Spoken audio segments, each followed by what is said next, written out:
বিসমিল্লাহির রহমানির রহিম আলহামদুলিল্লাহ রাব্বিল আলামিন ওয়াসসালাতু ওয়াসসালামু আলা নবিয়িল আমিন ওয়া আলা আলিহি ওয়া সাহবিহি আজমাইন ওয়া বা'দ। আলহামদুলিল্লাহ, ইসমাতুল আম্বিয়া নিয়ে আলোচনা হচ্ছিল, তাই তো? এবং কয়েকটা জিনিস আলোচনা করেছি। আপনাদের মনে আছে যে ইসমাত শব্দের অর্থ মূলত কি? নিরাপত্তা লাভ করা। মাস যেমন কি বলে, আল্লাহু ইয়াসুমুকা মিনান নাস, আল্লাহ আপনাকে মানুষ থেকে নিরাপত্তা প্রদান করবেন। এখানে গুনাহ খাতার কোনো প্রশ্নই আসে না। ইসমাত শব্দটা ব্যাপক শব্দ। গুনাহ একটা সামান্য একটা জিনিস, বিপদ থেকে উদ্ধারও একটা ইসমাত, মানুষের মাঠ থেকে বেঁচে যাওয়া একটা, কতল থেকে বেঁচে যাওয়া একটা, তেমনিভাবে ডুবা থেকে বাঁচাও একটা ইসমাত। দলিল লা আসমাল ইয়াউমা মিন আমরিল্লাহ ইল্লা মান রাহিম। আল্লাহ তাআলা কাকে বলছে? আল্লাহ তাআলা এটা জানিয়েছে আমাদেরকে যে নূহ আলাইহিস সালাতু ওয়াস সালাম বলছেন তার সন্তানকে, ইল্লা ইল্লা মান রাহিম। আজকে আল্লাহর আযাব থেকে বাঁচার জন্য কেউ নিরাপত্তা লাভ করবে না আল্লাহ যদি রহমত না করে। বুঝে আসছে? তাই বলে বইয়ের কিচ্ছা বানাইও না। বইয়ের কিচ্ছা বুঝে কিনা? একদল আমাদের ছোটোকালে শুনছিলাম, হুজুর ওয়াজ করতেছে যে নূহ আলাইহিস সালাতু ওয়াস সালাম বইয়ের কথা ভুলে গেছে। এবারে যাওয়ার পরে মনে হয়েছে, হায় রে, বুড়িরে তো আনি নেই। পরে আসার পরে দেখছে যে বুড়ি বহাল তবি আছে, বুড়ির ঘরে পানি উঠে নাই। এই জাতীয় গল্প বানানোর দরকার নেই, বুঝলেন কথাটা? এগুলো হচ্ছে কিছু কিছু কারামত যারা বানায়, তারা এগুলোই একটা বানায়। এগুলো কোনো দলিল বিহীন কথাবার্তা। যাক আলা কুল্লি হাল, মাঝখানে এটা বললাম কেন, এটা তো বানাটো। অনেকে বুড়ির গল্প দিয়ে সারাই দিবে, এমন জোরে চিল্লাইবে, হ্যাঁ, 10 জন লাফাইয়া গাছে উঠবে, একজন মরে যাবে, বেহোশ হয়ে পড়ে যাইব। এরপরে এত হইব কি, হ্যাঁ, তুতিয়ে বাঙ্গাল, হ্যাঁ। তারপরে আছে না, দেখছিস না একটা, ওই স্বরের কাছে একজন আর কি, বুঝিস নি, এত জোরে চিৎকার করে, তার গলার স্বর সুন্দর দেখে চিৎকারের সাথে সাথে পড়ে যায়। হ্যাঁ, ওরে নাচি না রে, কই গান গায় না, নাচে কা হবে না, বুঝিস না? হ্যাঁ, চিনিস না, বুঝিস নাই? হাল্লাজের যারা অলি আল্লাহ কহেরা আর কি, বুঝিস না? হাল্লাজের মতো নিকৃষ্টতম কাফেরকে এরা অলি আল্লাহ কয়, বুঝিস নি? রাস্তার মধ্যে ল্যাংটাই হাঁটে যারা, এটা অলি আল্লাহ ওদের কাছে। এরা যদি অলি আল্লাহ হয় তো আর অলি আল্লাহ চিনা বড় কঠিন তাহলে, নাকি? এই জন্য তারা বলে কার মধ্যে কি আছে বলা যায় না। এগুলো হচ্ছে বিভ্রান্ত, এগুলি বিভ্রান্তি। অলি আল্লাহ কোনো কাপড় দিয়ে চিনা যাবে না। অলি আল্লাহ কেউ বলবে না আমি অলি আল্লাহ। অলি আল্লাহর কোনো নির্দিষ্ট কোনো কি নাই, দরবার নাই। অলি আল্লাহ কৃষকও হইতে পারে, অলি আল্লাহ কৃষকও হইতে পারে, অলি আল্লাহ একজন সাধারণ মানুষও হইতে পারে। অলি আল্লাহ কোনো ব্যক্তি বিশেষের নাম লেখা থাকে না। কেউ অলি আল্লাহ হবে কিছু ক্ষণিক্ষণ অলিও শয়তান হয়ে যেতে পারে আবার। বুঝে আসছে? ওয়াতলু আলাইহিম, হ্যাঁ, ওয়াতলু আলাইহিম নাবা, ওয়াতলু আলাইহিম নাবা, হ্যাঁ, না না, ওইটা আমি বলি না। ওয়াতলু আলাইহিম নাবা আল্লাযী আতাইনাহু আয়াতিনা ফানসালাখা মিনহা ফাআতবা'হু আশ-শাইতানু ফাকানা মিনাল গাওয়িন ওয়ালাউ শি'না লারাফা'নাহু বিহা ওয়ালাকিন্নাহু আখলাদা ইলাল আরদ ওয়াত্তাবা'a হাওয়াহু ফামাসালুহু কামাসালিল কালবি ইন তাহমিল আলাইহি ইয়ালহাথ আও তাতরুকহু ইয়ালহাথ যালিকা মাসালুল কওমিল লাযীনা কাযাবু বিআয়াতিনা ফাকসুস লাআল্লাহুম ইয়াতাযাক্কারুন। এই যে সূরাটা একটা এটার মধ্যে বিশাল লম্বা কাহিনী আছে, তোমরা জানো। এবং এটার মধ্যে ভালো আল্লাহর ছিল, পরবর্তী কি হলো, শয়তানের অলি হয়েছে। আল্লাহর অলি ছিল, শয়তানের অলি গেছে। তো ঠিক কত মানুষ ক্ষণিক ভালো থাকে, ক্ষণিক মজা থাকে। তো অলি আল্লাহ কোনো স্থায়ী কোনো ইয়া না। ঈমান নিয়ে মরে যেতে পারলে, তাকওয়া নিয়ে মরে যেতে পারলে সে আল্লাহর অলি।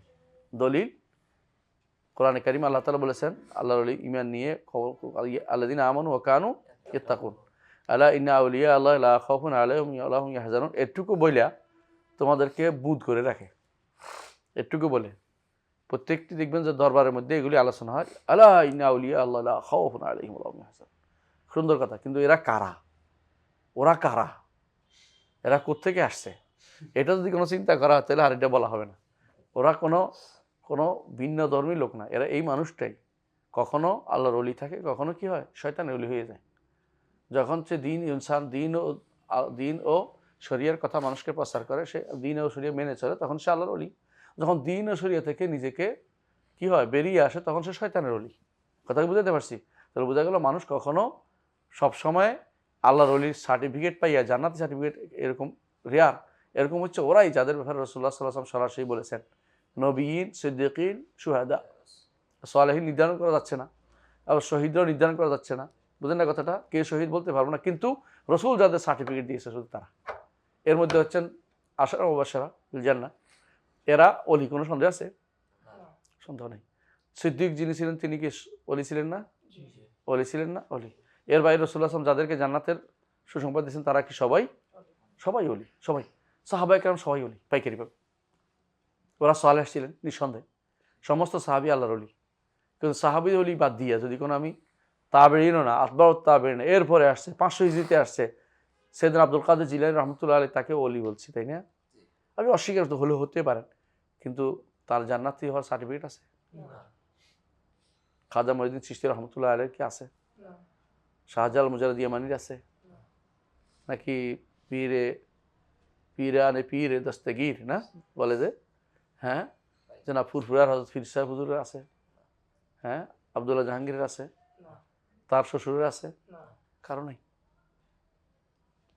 ওলি কোনো স্থায়ী কোনো পদ না। ওলি স্থায়ী পদ হচ্ছে নির্দিষ্ট লোকদের, যাদের কথা আল্লাহ রাসূল ঘোষণা করে গেছেন তারা।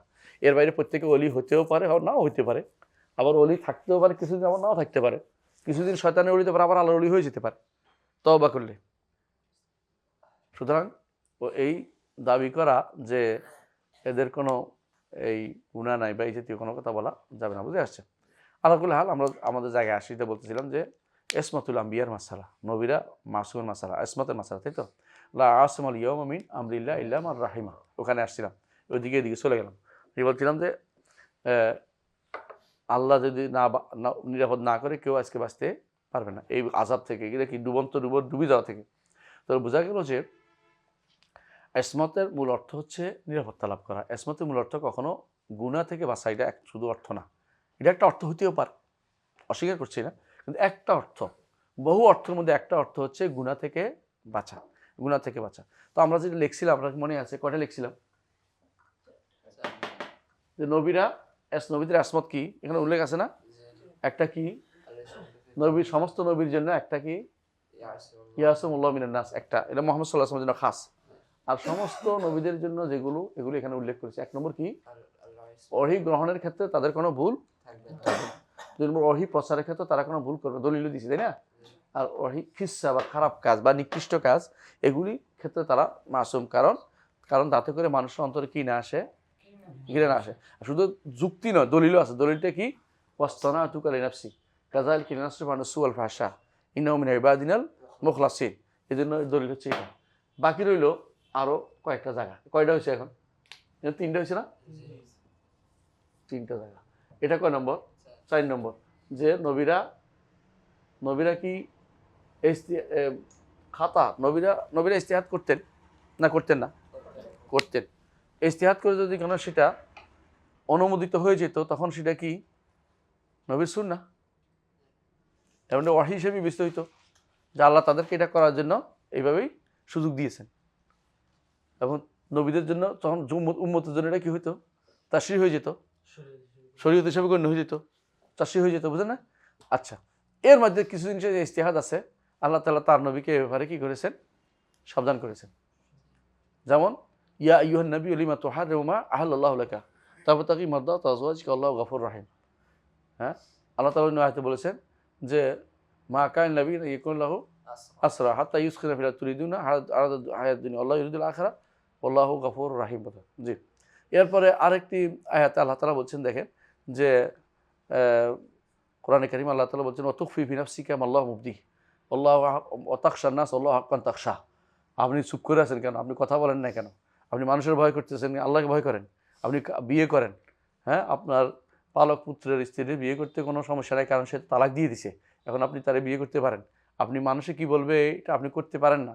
আল্লাহ তার নবীকে দ্বারা কি করেন, ইজতিহাদের মধ্যে আল্লাহ তাআলা বন্ধ করে দেন, ইজতিহাদ করবেন না, বিয়ে করেন আপনি। মানে যারা কেন বলছেন, একটা তাশরী, এই তাবান্নি বা যেটাকে বলা হয় আমাদের দেশে কি বলে এটাকে, পালক পুত্র নেয়া বা দত্তক নেয়া, এই সিস্টেমকে কিয়ামত পর্যন্ত বন্ধ করে দেওয়ার জন্য একবার সরাসরি নিজের পরিবার থেকে দিয়ে তিনি এটাকে বন্ধ করে দিয়েছেন। কথা বুঝছেন তো? সিস্টেমটা আল্লাহ তাআলা পরিবর্তন করে দিয়েছেন, যাতে করে এই সিস্টেম আর না থাকে। এই জন্য ইসলামে কোনো দত্তকের সিস্টেম নেই। তত বুঝছেন? অনেকে কি করে, কারো থেকে ছেলে একটা নিয়ে আসে, বড় হইলে পরে মহা মুসিবত কি, এটা এরও মাহারাম না। মেয়ে হইলে বেটার জন্য সমস্যা, ছেলে হইলে বেটির জন্য সমস্যা, এ তো মহা মুসিবত। ছোটকাল দুধ না খাওয়াইলে তো মহা মুসিবতে পড়ছে। কথা বুঝছেন? দুধ না খাওয়াইলে, দুধ খাওয়াইলে অবশ্য মারাম হয়ে যায় দুধ খাওয়াইলে, কিন্তু দুধ না খাওয়াইলে তো মুসিবত আছে। হ্যাঁ, যদি কোনো আত্মীয় হয়, যেমন কি ভাইয়ের বেটা হয়, তাহলে তো বেটার জন্য, ভাইয়ের বউ, ভাইয়ের মেয়ে হলে তো বেটার জন্য ঠিক আছে, কিন্তু ভাইয়ের বেটা হলে তো বেটির জন্য ঠিক না, কিন্তু শাশি, শাশির জন্য তো মাহারাম না, তো আরও মুসিবত। এই জন্য এগুলি খুব, আবার যদি কোনো এই মেয়ে ইয়া থেকে নিয়ে আসে, বোনের বেটিরে নিয়ে আসে, তাহলে কি সমস্যা? হ্যাঁ, বোনের বেটারে নিয়ে আসছে, তো বেটার জন্য ঠিক হলো, মামি তো আরও মুসিবত একটা, মামি তো কোনো মাহারাম না, তার মধ্যে না কথাটা। তো এইগুলি শরীয়ত দেখতে হবে আপনাকে, এই জন্য তত্ত্ব একটা সিস্টেমে নাই। আল্লাহ যেটা দেয় নাই, বায়োলজিক্যাল সন্তান না দিলে কি সন্তান যথেষ্ট মনে করতে হবে যে আমাকে দিনই সন্তান আছে, আমার সেখানে কাজে লাগে। সবাইকে আল্লাহ সন্তান দেন না, যাকে আল্লাহ বায়োলজিক্যাল সন্তান দেন নাই তার জন্য আল্লাহ তাআলা আরেক দিকে উন্মোচন করে দেন। ইব্রাহিম, আমাদের বিখ্যাত শেখ ইবনে তাইমিয়া রহমতুল্লাহ আলাইহি, বায়োলজিক্যাল কোনো সন্তান ছিল না, কিন্তু তার সন্তানে দুনিয়া ভর্তি। হ্যাঁ, তার সন্তানে দুনিয়া ভর্তি, তার আত্মিক সন্তান প্রচুর। তার বক্তব্য সারা দুনিয়াতে সবাই রহমতুল্লাহ আলাইহি কেমন বলতে আছে। কত মানুষ যে এই ব্যক্তিরা রহমতুল্লাহ আলাইহি বলে খুঁজে পাবেন, এরকম মানুষ আরেকটা খুঁজে পাওয়া কঠিন। তো সুতরাং আল্লাহ নবীকে আল্লাহ তাআলা সাবধান করেছেন, তাই না? তো বোঝা অনেক জায়গাতে এরকম। হ্যাঁ, লিমা লিমা লিমা কেন এটা বলছেন? হ্যাঁ, লিমা আজিন তালাহম, লিমা আজিন তালাহম, তার কেন আপনি তাদেরকে, আফাল্লাহ আনকা লিমা আজিন তালাহম, আল্লাহ আপনার ক্ষমা করে দিন, কেন আপনি এদেরকে অনুমতি দিলেন?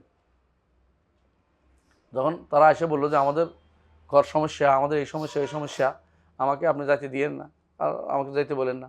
একজন এসে কি বলতেছে আমি তো সুন্দর মানুষ, আর শুনছি হ্যাঁ ওই ইয়ারা, এই বনির রুম, এরাও সুন্দর মেয়েরা, আমি বোধহয় সহ্য করতে পারি না, আমার যাইতে দিয়ে, মানে কত বুদ্ধি করতেছে বসে বসে যুদ্ধে না যাওয়ার জন্য। তো আল্লাহ তাআলা, আল্লাহ রাসূল সাল্লাল্লাহু আলাইহি ওয়াসাল্লাম দয়ার মানুষ, চাইস না তুই যাওয়া লাগবে না, তুই জোর করে নিলে তো যুদ্ধ করবে না। তো আল্লাহ তাআলা কিন্তু তিরস্কার করছে, ইয়াতাযিরুনা ইলাইকুম, আপনার কাছে এরা ওজর খাই করতে আসে, এরা সবই আল্লাহ তাআলা এই জন্য বলছেন ওমাই ইউরিদুনা ইল্লা ফিরারা, শুধু ভাগতে চায়। হ্যাঁ, ইয়াকুলুনা বুয়ুতানা আওরা ওমা হিয়া বিআওরা, এরা বলছে আমাদের ঘরে কেউ নেই, আমাদের ঘরের সমস্যা, এলাকাতে আক্রমণ হয়, রাতের বেলা চুরি হয়, ইত্যাদি ইত্যাদি, কারণ এই সমস্যা, এর মিছা কথা করতেছে। ওমা হিয়া বিআওরা ইন ইউরিদুনা ইল্লা ফিরারা, তারা পালাতে চেষ্টা করে। রাসূলুল্লাহ সাল্লাল্লাহু আলাইহি ওয়াসাল্লাম তো বাহ্যিক কথা বিশ্বাস করেন, আল্লাহ কিন্তু তাদেরকে, তার নবীকে বারবার চাই ইজতিহাদে ভুল হচ্ছে, শুদ্ধ করাই দিয়েছেন। কথা বুঝছেন কিনা? তো বোঝা গেল নবীদের ইজতিহাদের ভুল হইলে কি হয়, আল্লাহ শুধরাই দেন, কিন্তু পার্থক্য হচ্ছে অন্য কারো ইজতিহাদে ভুল হইলে শুধরানো হয় না। সেখানে ইজতিহাদে তারা শুদ্ধ হইলে 2 সওয়াব, ভুল হইলে 1 সওয়াব পায়। আল্লাহ এই দিক দিয়ে তাদেরকে যেহেতু একটা দেন না, একটা ছাড় দিচ্ছেন, কিন্তু নবীদেরকে আল্লাহ তাআলা সঙ্গে সঙ্গে শুধরাই দেন, কারো না কারো দিয়ে শুধরাই দিবেন। বুঝে আসছে? তো নবীদেরকে তাদের ভুলের উপরে তাদেরকে স্থির রাখেন না, ভুলের উপরে স্থির রাখেন না।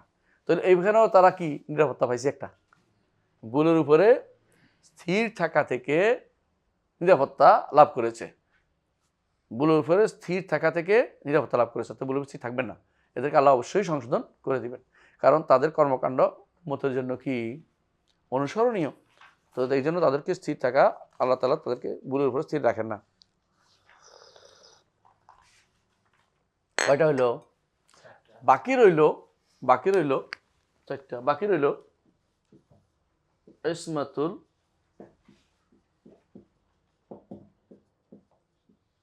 ইসমাতুল আম্বিয়া মিনাজ যুনুব,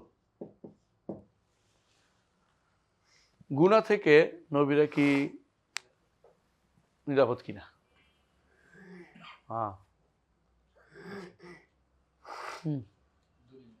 শশিনা কি শশিনার ভাই, আমার নিজের কাছের মানুষ, বলেন হেরা এটা যদি পায় আমার 14 গোষ্ঠী উদ্ধার করে ছাড়বে। আমি ডরে কইতেছি না, অনেক ভয় পাচ্ছি, তাই না? আসলে ভয় পাই না, কইছি আর কি মুখে। শোনেন তাহলে, এবারে শোনেন, ইসমাতুল আম্বিয়া মিনাজ যুনুব। এখন প্রশ্ন, যুনুবটা কি সগীর না কবিরা? এক প্রশ্ন। আরেক প্রশ্ন হচ্ছে কাবলা নবুয়া না বাদান নবুয়া, ভেজাল আছে একটা, তাই না? অনেক লম্বা টাইম। মূলত কাবলান নবুয়া ওইটা যেটা আমরা বলছি খারাপ কোনো কাজ থেকে তাদের মধ্যে পাওয়া যাবে না, যেগুলি মানুষ নিকৃষ্ট মনে করে। বুঝে আসছে? কেউ কোনো দিনের উপর থাকলে, ভালো চরিত্র হলে মানুষ তাকে নিকৃষ্ট মনে করে না। তো হক দিন না হক দিনটা পরের কথা। বুঝে আসছে কথাটা? তো নবীরা নবুয়তের আগে অন্য কোনো দিনে থাকাটা অসম্ভব কিছু না। কথা বুঝতে পারছি? দলিল লাগবে না? দলিল হচ্ছে সূরা আরাফ, قال الملأ الذين استكبروا من قومه لنخرجنك يا شعيب من قرية والذين آمنوا معك من قريتنا أو لتعودن في ملتنا রুদ অর্থ কি? রুদ অর্থ ফিরে আসেন, আরো আছে একটু। আল রুদ হুয়া রুজু ইলাল হালাতিল উলা, আগের অবস্থায় ফিরে আসা। তাহলে কি চাচ্ছে? قال الملأ الذين استكبروا من قومه لنخرجنك يا شعيب من قريتنا أو لتعودن في ملتنا। শোয়েব দেশান্তরী করে দেব, অথবা অবশ্যই তুমি আমাদের জায়গায় আবার ফিরে আসবে, আমাদের আগের জায়গায় ফিরে আসবে। এর অর্থ কি? আগের জায়গায় ফিরে আসবে। আগের জায়গায় কি ছিল? গুনাহ ছিল না? সুতরাং তাদেরকে আগের জায়গার জন্য গুনাহমুক্ত করা তো দলিল পাচ্ছি না। বুঝে আসছে? তবে অবশ্যই বিশ্বাস করতে হবে যে তারা কোনো নিকৃষ্টতম কোনো কাজের মধ্যে ছিল না। নিকৃষ্ট কাজগুলো যেগুলি ঘৃণা তৈরি করার মধ্যে ছিল না। তবে যেহেতু এই কাজটা নিকৃষ্ট হলেও মানুষের দৃষ্টিতে নিকৃষ্ট ছিল না, নিকৃষ্ট কুফর তো নিকৃষ্ট, কোনো সন্দেহ নেই। কারণ তখনকার সমাজ এটাই ছিল, এটাই তাদের, অন্য কোনো দিন ছিল না ওখানে। তখন সে অবস্থায় তারা যদি ভুলের উপর থাকে, এটাকে নো করার কোনো সুযোগ নেই। আমি বলছি না তারা কাফের হয়েছে, কিন্তু বলতেছি কোরআন আয়াত দাবি করছে, আমি বলছি না তো কাফের। আবারও বলছি, আমরা কি বলি না যে নবী তারা একেও কাফের ছিল, বলতেছি না। তো কোরআন আয়াতের এই দাবিটা কি? রউদ শব্দের অর্থ হলো আগের অবস্থায় ফিরে যাও। এখন বলতে পারেন যে এর অর্থ হচ্ছে, এটা বলতে পারে, তাবিল করতে পারে, সুন্দর কি তাবিল, যে মানুষ মনে করতো যে তোমরা তো আগে আমাদের দিনেই ছিল, হঠাৎ করে তোমার কি হলো, তুমি ওইটা কেন নিলে, নতুন কথা কেন বললা, এই হিসাবে বলছে। এটা হতে পারে, এটা একটা সুন্দর কথা, সুন্দর। আমি কোনো বলছি না যে ওনারা আগে কুকুর বলছি না, বলতেছি না, একবার আমার খেয়াল রাখেন। আমি বলতেছি এইটা একটা সন্দেহ আসে, সন্দেহের জবাবটাও বলছি শুধুমাত্র। কিন্তু এতে কোনো সন্দেহ নাই যে গুনাহ যে না হবে না এমন কথা কিন্তু কোথাও বলা হয়নি, কোথাও বলা হয়নি। বরং মুহাম্মদ রাসূলুল্লাহ সাল্লাল্লাহু আলাইহি সাল্লাম কে আল্লাহ তাআলা কি বলছেন? লিয়াগফিরা লাকাল্লাহু মা তাকাদ্দামা মিন যামবিকা ওয়া মা তাআখার ওয়া ইউতিম্মা নি'মাতাহু আলাইকা ওয়া ইয়াহদিকা সিরাতাম মুস্তাকিমা, যাতে আল্লাহ আপনার আগের গুনাহগুলো ক্ষমা করে দেন। যাম শব্দটা ছোট গুনাহের জন্য ব্যবহৃত হয় না, কবিরা গুনাহের জন্য। বুঝা যাচ্ছে কথাটা? তো কবিরা গুনাহ ক্ষমা করে দিছে আল্লাহ তাআলা,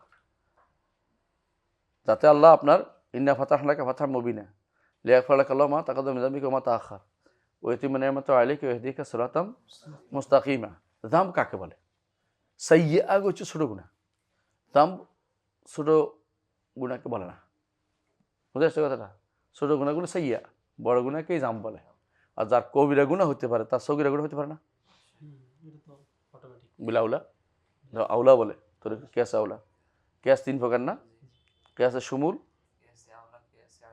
কেয়াসে ইল্লা, কেয়াসে শিমুল, কেয়াস এটাই শিমুল, যেটা এটাই বলছি আমরা সাধারণ কেয়াস, কেয়াস আম। তাহলে কেয়াস শিমুল হচ্ছে কেয়াস আম, এটা হলো কেয়াসে ইল্লা, আর এটা হলো কেয়াসে আউলা। কেয়াস আউলা দিয়ে বোঝা যাচ্ছে যে এটা হতে পারে যে বড় গুনাহ হতে, ছোট গুনাহ হওয়া তো নিষেধ নেই। নবীদের বড় গুনাহ হয়, আমি আবার বলছি না যে বড় গুনাহ হতে পারে, হইছে এটা বলি নেই, আবার ঝগড়া করি না আমার লগে। হতে পারে, কারণ কোরআন হাদিসে কোনো দলিল নাই, দলিল বুঝায় যে এটা তাদের হতে পারে। আরেকটা দলিল কি? রাসূলুল্লাহ সাল্লাল্লাহু আলাইহি ওয়াসাল্লাম বলেছেন কুল্লু বনি আদম খাত্তা ও খায়রুল খাত্তাইন আত-তাওয়াবুন। নবীরা তো বনি আদম ছিলেন, কোনো সন্দেহ নেই, আদম সন্তান ছিলেন। আরেকটি কারণ হতে পারে, সেটা কি বলেন? রাসূলুল্লাহ সাল্লাল্লাহু আলাইহি ওয়াসাল্লাম বলেছেন আল্লাহ মাগফিরলি জিদ্দি ও হাজলি ও খাতা আমাদি ও কুল্লু যালিকা ইনদি, কুল্লু যালিকা ইনদি। আর রাসূলুল্লাহ সাল্লাল্লাহু আলাইহি ওয়াসাল্লাম যখন শেষ বৈঠকে দোয়া করতেন কি বলতেন? আল্লাহুম্মা ইন্নী যালামতু নাফসি যুলমান কাসীরা ওয়া ইন্নাহু লা ইয়াগফিরু যুনুবা ইল্লা আনতা ওয়া ইন্নাহু লা ইয়াগফিরু যুনুবা ইল্লা আনতা ফাগফিরলি মাগফিরাতাম মিন ইনদিকা ওয়ারহামনি ইন্নাকা আনতাল ওয়াহ্হাব। তাই না? রাসূল আর কি বলতেন? আল্লাহুম্মা ইগফির লিমা কদ্দামতু ওয়া মা আখখারতু ওয়া মা আ'লানতু ওয়া মা আসরারতু ওয়া মা আসরাফতু ওয়া মা আনতা আ'লামু বিমিন্নি আনতাল মুকাদ্দিম ওয়া আনতাল মুআখির লা ইলাহা ইল্লা আনতা আল্লাহুম্মা ইগফিরলি জিদ্দি ওয়া হাজলি খাতায়া আমাদি ওয়া কুল্লু যালিকা ইনদি। তাই না? তাহলে বোঝা গেল যে গুনাহ হতে পারে না এমন দলিল দেওয়া যাবে না, একটাও নাই এমন কোনো দলিল। এটা আবেগের কথা, কিন্তু আমরা কাউকে এটা দিয়া একটা কাজ করা যাবে না। সেটা কি বলেন? কোনো কিছু তুলে ধরে নবী রাসূলদেরকে অপমানজনক কোনো কথা বলা যাবে না। নবুয়তের আগে অথবা নবুয়তের আগের কোনো ঘটনা তুলে, অথবা যেই গুনাহ থেকে তারা তওবা করেছেন যে গুনাহ থেকে তওবা করেছেন প্রমাণিত হয়েছে। যেহেতু আমরা আগেও বলেছি নবীদেরকে গুনার উপরে কি করে না, ভুলের উপরে তাদেরকে স্থির রাখা হয় না, অবশ্যই তারা তওবা করেছেন। রাসূলুল্লাহ সাল্লাল্লাহু আলাইহি ওয়াসাল্লাম তিনি কি করতেন, 100 বারের বেশি দিনে তওবা করতেন, তাই না? ইস্তেগফার করতেন। আর প্রতি বৈঠকে কেউ 70 বারের বেশি রাসূল সাল্লাল্লাহু আলাইহি ওয়াসাল্লাম ইস্তেগফার করতেন। তাহলে তাকে যে গুনাহ থেকে কেউ তওবা করে সেই গুনাহ আবার উল্লেখ করা যায় না। এই জন্য আদম আলাইহিস সালাতু ওয়াস সালাম মুসা আলাইহিস সালাতু ওয়াস সালামকে তিরস্কার করছেন না? করছেন না? কি তিরস্কার করছেন? আপনি বের করে নিয়ে আসছেন আমাদেরকে, জান্নাতে ভালোই ছিলাম এটা ওইটা। তিনি বলছেন যে গুনাহ আমার কাছে লেখা হয়েছে আল্লাহ ক্ষমা করে দিয়েছি, আমার তুমি উল্লেখ করতেছো কেন, মনে কষ্ট দিতেছো কেন? এই পোলা তুমি কেমন পোলা হইলে আমার, হ্যাঁ? আপনি আমার বাবা, আমাদের বাবা ওই আমাদের এই কাম করছেন, নিয়ে আসছেন জান্নাত থেকে। তিনি বলেন তুমি কেমন পোলা হইলে আমার এই কথা মনে করে দিচ্ছ, আমার তওবা আল্লাহ তো ক্ষমা করে দিয়েছে আমাকে। তো যে গুনাহ হয়ে গেছে, তওবা হয়ে গেছে, প্রমাণিত হয়ে গেছে, সেখানে আপনারা কথা বলার অধিকার নেই। কথা বুঝছেন?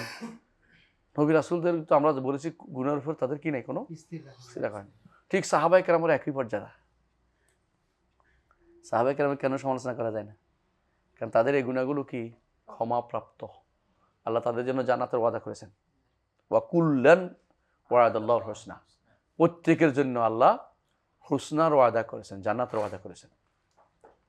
প্রত্যেকের জন্য জান্নাতের ওয়াদা করেছেন। ওয়া কুল্লান ওয়াদাল্লাহুল হুসনা। সুতরাং তাদের জন্য কোনো গুনার কথা উল্লেখ করে আলোচনা করা এটা সম্পূর্ণরূপে বেয়াদবি, এবং এটা মানুষদেরকে ক্ষতিকর দিকে নিয়ে যাবে। এই জন্য কোনো নবী বা কোনো সাহাবীকে কোনো গুনার কথা উল্লেখ করে তাদেরকে অপমানজনক কথা দিকে নিয়ে যাবে না। আরেকটা প্রমাণ দেখেন, এই জন্য আমরা উদাহরণ বুঝাতে চাচ্ছি।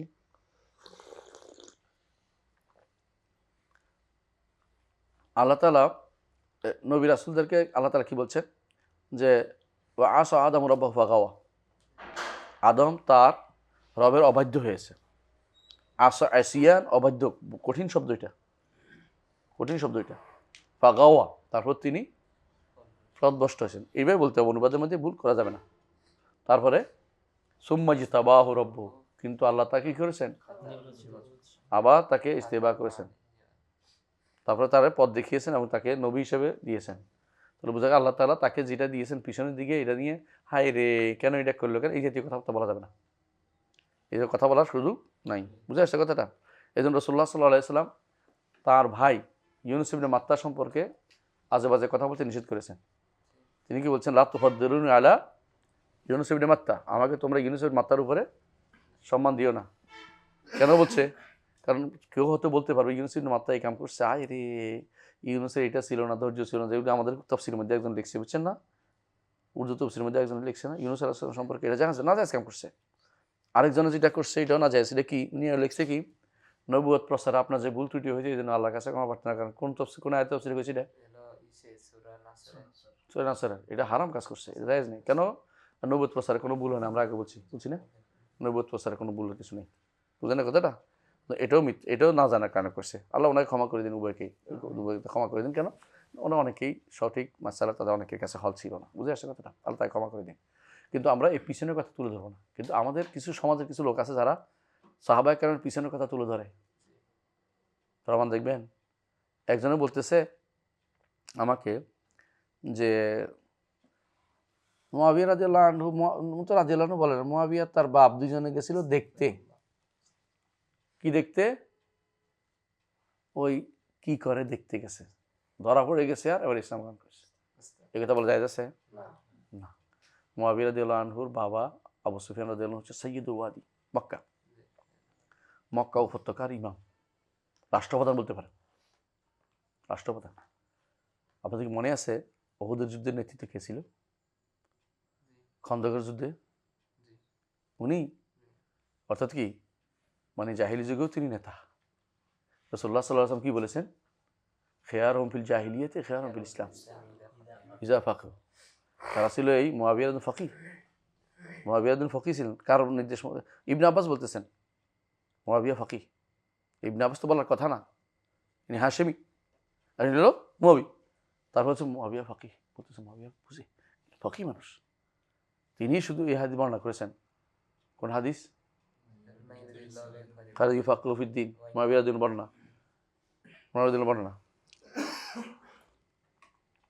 এবং তিনি বলেছেন তোমাদের মধ্যে ফকির সংখ্যা কমে যাচ্ছে কেন?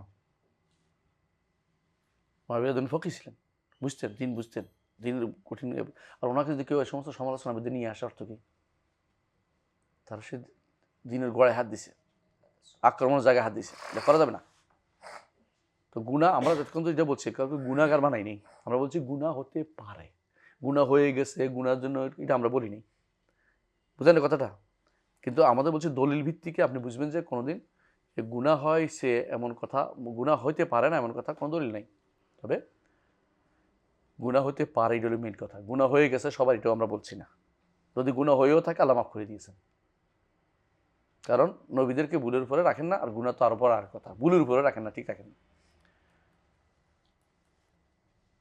ইবনে তাইমিয়া রহমতুল্লাহ আলাইহির একটা বই আছে, আমরা বলছিলাম তাই না, তাফসীর আয়াতিন আশকালাত আলা কাসীর মিনান নাস ওয়ালা ইউজাদু ফি ইল্লা মা হুয়া খাতা। তাফসীর আয়াতিন আশকালাত আলা কাসীর মিনান নাস ওয়ালা ইউজাদু ফি ইল্লা মা হুয়া খাতা। এটা 2 ঘন্টার একটা বই, খুব ভালো। ওটার মধ্যে তিনি এই প্রমাণগুলো উল্লেখ করেছেন, আমি একটু উল্লেখ করছি, পুরোটা উল্লেখ করিনি আপনাদের কাছে। তাফসীর আয়াতিন আশকালাত আলা কাসীর মিনান নাস। এরা কি করে, যখন এই আয়াতগুলো আসে অপব্যাখ্যা করতে শুরু করে দেয়। কি করে? ইন্না ফাতাহনা লাকা ফাতহাম মুবিনা লিয়াগফিরা লাকা আল্লাহু মা তাকাদ্দামা মিন যামবিকা ওয়া মা তাআখার, যাতে আল্লাহ আপনার জন্য ক্ষমা করে দেন আপনার আগের গুনাহ করে দেন। এটা অর্থ হলো আপনার উম্মতের গুনাহ ক্ষমা করে দেন। তৈল তাহরিফ, বিকৃত কথা। বিজয় দিছে নবীকে, উম্মতের গুনাহ ক্ষমা করা যায়। তোর উম্মত আমার গুনাহ ক্ষমা হয়ে গেছে, তো এদের কথা চলে যাইব, খ্রিস্টানদের কথা চলে যাইব যে নবী আমাদের গুনাহ লয়ে গেছে, আমাদের কোনো গুনাহ নেই। তো হতেই পারে, এই জাতীয় বিকৃতি কথা জায়েজ নেই, বুঝছেন না? অনেকে আছে যখন বলে ওয়াজদাকা দাল্লান ফাহাদা, এটা অনুবাদ করা যাবে না কেন? এটা অনুবাদ করলে গুনাহ হয়ে যাবে। গুনাহ হবে না, আল্লাহ তাআলা তাকে পথ হারা পেয়েছেন, পথ দেখিয়েছেন, কোনো সন্দেহ নেই। তাকে নবুয়ত থেকে নবুয়তটা ছিল নাকি? নবুয়ত দিয়েছে কোন সনে? 40 বছর বয়সে। আপনাকে নবুয়ত থেকে দূরে পেয়েছেন, নবুয়ত দিয়ে দিয়েছেন, সুন্দর উত্তর হয়ে গেছে। না কিন্তু আমরা তাকে অর্থ অনুবাদ করবে না, থুয়ে যাবে কেন? দিবেন কেন? আমরা অনুবাদটা করেন, সমস্যা। নবুয়তের পথে তিনি ছিলেন না, নবুয়ত তাকে দিয়েছেন আল্লাহ। সুতরাং এখানে আবেগ দিয়ে কোনো কাজ করা যাবে না। আবেগ, বাস্তবতা, হক কথাটা বলতে হবে, কিন্তু সম্মানও রক্ষা করতে হবে। সত্য সত্য, বুঝলেন কিনা? সত্য সত্য। আপনার বাপের নামে মিশা কথা বলে মিশা, বাপের নামে সত্য কথা বলে হকটা কীভাবে, এটা কী জন্য হলে স্পষ্ট বলে দিতে হবে। এটা ভালো কাজ, বুদ্ধিমত্তার কাজ। কোরআন সুন্নাহর অপব্যাখ্যা করা কোনো ভালো কাজ নয়। কোনো দিনে কোরআন সুন্নাহ কোনো জায়গায় অপব্যাখ্যা করা লাগে না। কোরআনে কারিমে একটা জায়গা আছে, দেখেন অনেকে এটা নিয়ে এই যে বলছে কি, ওয়াযান্নুন ইয যাহাবা মুগাদিবান ফাযান্না আল্লা নাকদির আলাইহি। অর্থ কি রে? জান্নুন যখন, ইয যাহাবা মুগাদিবান যখন তিনি, না মুগাদিবান মাছের পেট কই, ইয যাহাবা যখন তিনি গিয়ে চাচ্ছেন, মুগাদিবান ক্রোধান্বিত হয়ে, ফাযান্না তিনি মনে করেছিলেন, আল্লা নাকদির আলাইহি যে আমরা আল্লাহ নাকদির আলাইহি অর্থ কি? হ্যাঁ, আরবি জানেন না আপনারা? কি আল্লাহ নাকদির আলাইহি অর্থ কি? আমরা তার উপরে সামর্থ্য রাখি না, অর্থ অনুবাদ করতেছেন তো, বুঝের ভুলের কারণে করছেন। আসলে এখানেও ফাযান্না আল্লাহ নাকদিরা আলাইহি, তাই না? হ্যাঁ, এই নাকদিরার অর্থ হচ্ছে আপনি করতেছেন কি সামর্থ্য, তাই না?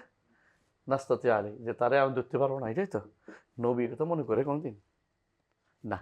এটা আসলে করবে না, কারণ তো ইমানিয়াতের প্রশ্ন, এখানে ভুলটা আসবে না। তো নবী কি মনে করছে? এটা নাদিকা আলাই, নাদিকা অর্থ, কারণ কোরআনে কারিমে নাকদের অর্থ নাদিকা আছে। ইন্না রাব্বাকা ইয়াবসুতুর রিজকা লিমান ইয়াশাউ ওয়া ইয়াকদির অর্থ কি? আল্লাহ তাআলা যার জন্য ইচ্ছা রিজিক পার্সন যারা দিচ্ছে না, সংকীর্ণ করে। তো তিনি মনে করেছিলেন যে আল্লাহ আমার উপর, আল্লাহর জমিন সংকীর্ণ না, চলে যাবো আরেক জায়গায়, এখানে দাওয়াত দিব, শুনে নাই, রাগ করে যাচ্ছে, আরেকখানে দাওয়াত দিব, আরেকখানে দাওয়াত দিব। কথা বুঝছেন কিনা? এটা তিনি মনে করছেন না? মনে করছেন, এটা মনে করতে পারেন, এটা কোনো গুনার কিছু না। যে এখানে কথা শোনাবো আর এখানে শোনাবো, কিন্তু আপনি যদি নাস্তাটিও বলেন তাহলে সমস্যা আছে। তো অনেক সময় আছে রসুলের আল্লাহর বাণী সত্য, রসুলের বাণী সত্য, আপনার বুঝের মধ্যে ভুল থাকতে পারে, কিন্তু তাই বলে আমরা বলছি না যে ওনার উপর কেউ যেন ব্লেম না দেয়। রসুল যে নিষেধ করে দিয়েছে, সাবধান তোমরা আমাকে ইউনুস ইবনে মাত্তার উপরে শ্রেষ্ঠত্ব দিও না। অথচ রসুল আসলাম শ্রেষ্ঠ, কোনো সন্দেহ নেই, কিন্তু এটা কখন আসে, যখন নবীদের একের অপরের ভিতরে এলাকায় দেখো আমার নবী ভালো, আরেকজন আমার নবী ভালো লাগিয়েছে, তখন একটা ঝগড়া লাগিয়ে যাবে। ইহুদিন আসাররা এদের ভিতরে, আমরা ইহুদিন আসার বলি কি, প্রত্যেকেই তারা কে এখওয়াত আল্লাহ, বৈমাত্রীয় ভাই, বৈমাত্রীয় ভাই, নবী রাসূলুল্লাহ সবাই বৈমাত্রীয় ভাই, এটা আমাদেরকে শিখিয়ে দেওয়া আছে। তাহলে এটা দ্বারা বোঝা গেল কি, যে নবীরা, আমরা এতক্ষণ যা বুঝাইছি, কি বোঝাইল, নবীরা কবিরা সগীরা গুনাহ থেকে মাসুম হওয়ার কোনো কি নাই, মাসুম অর্থ হতে পারে না এমন কোনো দলিল নেই। তবে একটা জিনিস অবশ্যই স্বীকার করতে হবে, তারা কখনো এটার উপরে স্থির ছিলেন না, তাদেরকে আল্লাহ তাআলা সাবধান করে তাদেরকে অবশ্যই, এবং তারাও ক্ষমা চেয়েছেন, আল্লাহ তাদের ক্ষমা করে দিয়েছেন। দলিল কোরআন কারীমে উন্নত, আল্লাহ তাআলা বলেছেন, মুসা আলাইহিস সালাম কি বলেছেন,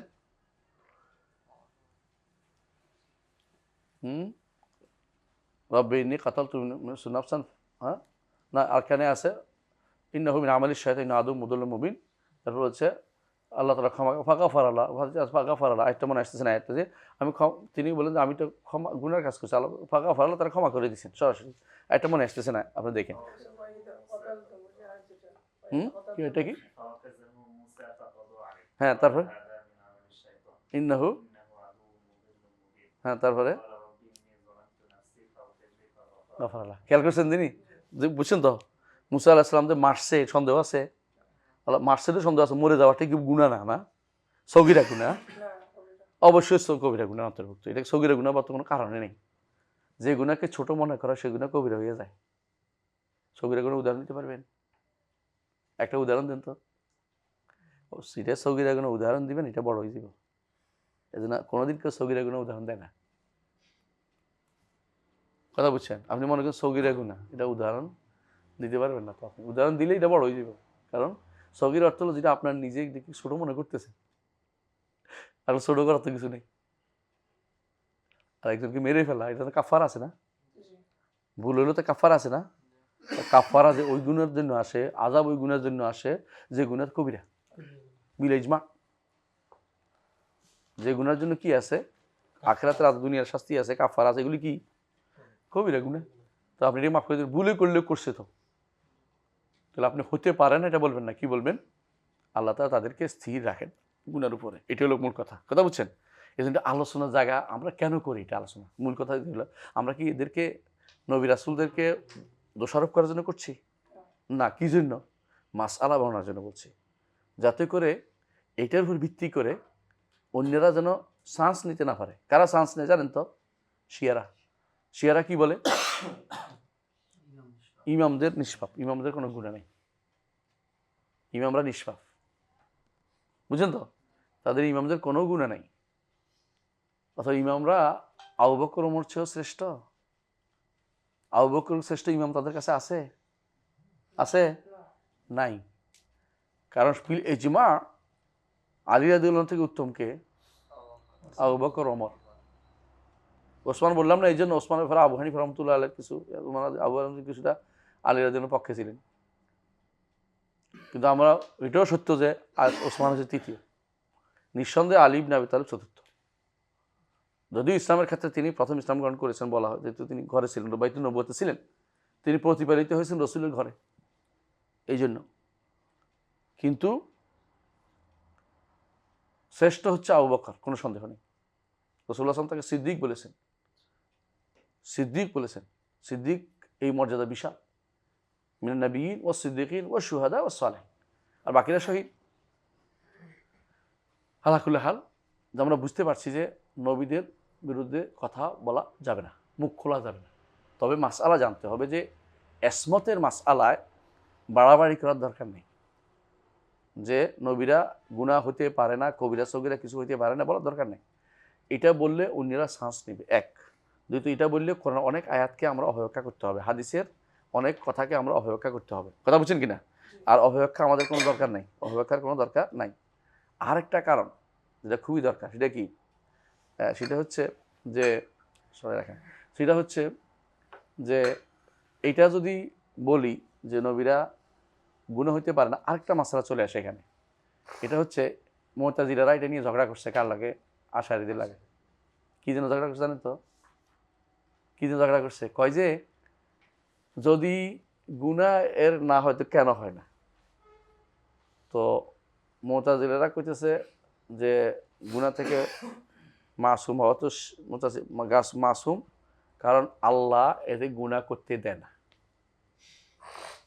কথা বুঝছো কিনা? সেরফা বলে এটাকে, সেরফা নাম দিছে। আশাইরা বলে যে হ্যাঁ, গুনাহ করার ক্ষমতাই তাদের নাই। ওর গেছে আরেক জায়গায়, বুঝছো তো কোন দিকে চলে গেছে এখন? অথচ গোড়াই নেই। একজন বলছে না যে পাখিটা লেজ লম্বা ছিল, আরেকজন বলে যে পাখিটা ডানা লম্বা ছিল, আরেকজন কিন্তু পাখি ছিলই না।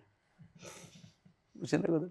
এরা এমন এক জায়গায় চলে গেছে। এরপরে গন্ডগোল লেগে গেছে যে যে তাহলে আল্লাহ তাআলা হিকমত কি? আশাইরা বলছে কোনো হিকমত নাই। মুতাজিলা বলছে অবশ্যই গরজ থাকবে। ওরা হিকমত বলে না, গরজ বলে। একটা উদ্দেশ্য থাকবে কেন এটা করতে গেলেন। তো আপনার গুনাহ আছে, ধরেন ওনার গুনাহ নাই, হ্যাঁ, কথা বুঝানো বলতেছি। তো মুতাজিলা বলে তাহলে আল্লাহ ওরে গুনাহ না করার ক্ষমতা দিল, তো ওরে দিল না কেন? আল্লাহ তো বেঞ্চপ করে ফেলছে, নাউজুবিল্লাহ। ওরে ওদের আদলের বিভেদ হয়ে যাচ্ছে। আল্লাহ কিছু করে নাই, তাড়াতাড়ি আল্লাহ কিছু করে নাই, তো হেরাই এখন শুরু হয়ে গেছে। এটা নিয়ে আরেক ঝগড়ার জায়গা। তো আপনি এমন একটা জিনিস নিয়ে দৌড়াচ্ছেন যে জিনিসের গোড়ায় মোটেই নেই। বুঝছেন কিনা? আরেকটা জিনিস মনে রাখবেন, সেটা কি? গুনাহ করাটা চেয়েও, গুনাহ না করার চেয়েও গুনাহ করে তওবা করা বেশি উত্তম। গুনাহ করে তওবা করা বেশি উত্তম। আল্লাহ তাআলা পছন্দ করেন বান্দা তার কাছে ক্ষমা চাইবে, এবং গুনাহ করে অনেক সময় কি বান্দা আল্লাহর অনেক কাছে যেতে পারে যদি তওবা করে। কারণ আত্তাইবু মিনাদ যামবি কামান লা যামবা লাহু। যে ব্যক্তি গুনাহ করে তওবা করে, তার গুনাহ যেন মোটেই গুনাহ হয়নি। কিন্তু যে ব্যক্তি গুনাহ করে না, আল্লাহর কাছে মাফ চায় না, আল্লাহ তার উপর রাগ করে। তো মানে মাফ চায় না, হয়তো গুনাহ করে না, মাফ চায় যাইতেইব, কিন্তু গুনাহকারীর অন্তরে কি থাকে? সবসময় একটা ভীতি কাজ করে, অনুশোচনা কাজ করে। এটা আল্লাহর কাছে বেশি প্রিয়। এবং আমি গুনাহ করি না কেউ যদি বলতে পারে, সে কি অহংকারী? কেউ ঘুমাবেন না, সে ব্যক্তি অহংকারী। অহংকারীকে আল্লাহ পছন্দ করেন না, অহংকারী পছন্দ করেন না। কথা বুঝছেন কিনা? আল্লাহ তাআলা সবসময় ওই ব্যক্তিকে পছন্দ করেন যে ব্যক্তি কি করে? আল্লাহর কাছে বেশি বেশি তওবা ইস্তেগফার করে, তওবা ইস্তেগফার করে। এই জন্য আল্লাহ তাআলা তওবা ইস্তেগফারকে ক্ষমা বেশি পছন্দ করেন। নবীরা বেশি তওবা ইস্তেগফার করতেন, নবীরা বেশি তওবা ইস্তেগফার করতেন। এই জন্য কিতাবুত তাওয়াবিন একটা বই আছে, পড়বেন। আত-তাওয়াবিন, ইবনে কুদামা আল মাকদিসি রাহমাতুল্লাহ আলাইহি। আত-তাওয়াবিন ইবনে কুদামা আল মাকদিসি রাহমাতুল্লাহ আলাইহি। কিতাব আত-তাওয়াবিন, কিতাব আত-তাওয়াবিন ইবনে কুদামা। সেই তওবাকারীদের অনেক ঘটনা বর্ণনা করা হয়েছে, যদি সবগুলি শুদ্ধ না, কিন্তু আপনার মধ্যে এটা কি করবে? একটা তওবার প্রেরণা আপনার মধ্যে জাগ্রত করবে। তওবার প্রেরণা আপনার মধ্যে জাগ্রত করবে। কথা বুঝতে পারছি? তো এই জন্য আলহামদুলিল্লাহ আমরা এই মাসলাটিকে হল হয়েছে, আমরা সামনে এগিয়ে যাবো। এটা পড়ি। হ্যাঁ,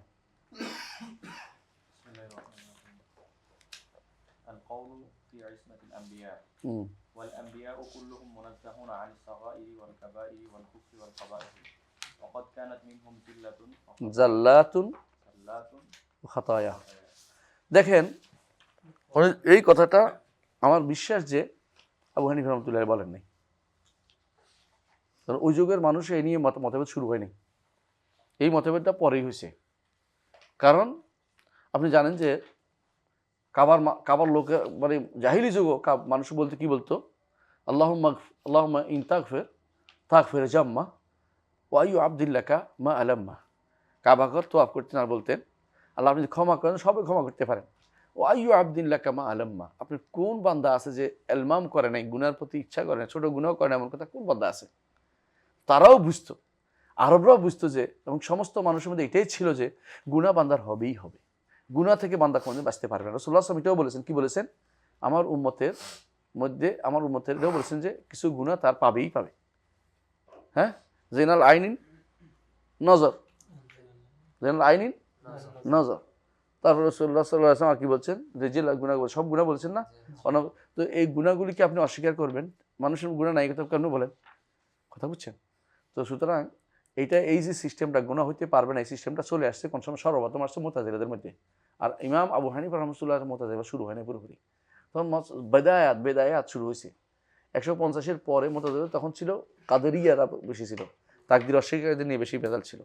পরে মুতাজিলাদের যত উত্থান পতন হচ্ছে ইমাম আবু হানিফা রাহমাতুল্লাহ আলাইহির পরে, মানে ইমাম আবু হানিফা রাহমাতুল্লাহ তো মনসুরের সময়, খলিফা মনসুরের সময়। খলিফা মনসুরের পরে কারা আসছে? হারুনের সময় আবু ইউসুফ রহমতুল্লাহ। হারুনের পরে আসছে মামুনের সময় আইসা মুতাজিলাদের জাওলা সাওলা তাদের যত উদ্ভট কথাবার্তা তখন তারা নিয়ে আসছে। ওই সময় এই মাসলা নিয়ে তারা বাড়াবাড়ি করছে। কথা কি বুঝাতে পারছি? যে এটা কেন গুনাহ হতে পারে কিনা, হয় পারে, তারা তো বহুধা প্রশ্ন করতো। গুনাহ হইলে তো তার কথা কেউ শুনবে না, তাদের গুনাহ থেকে মুক্ত করতে হবে। এই সুযোগে শিয়ারাও নিয়ে নিছে আমাদের ইমামদের তো কোনো গুনাহ নেই,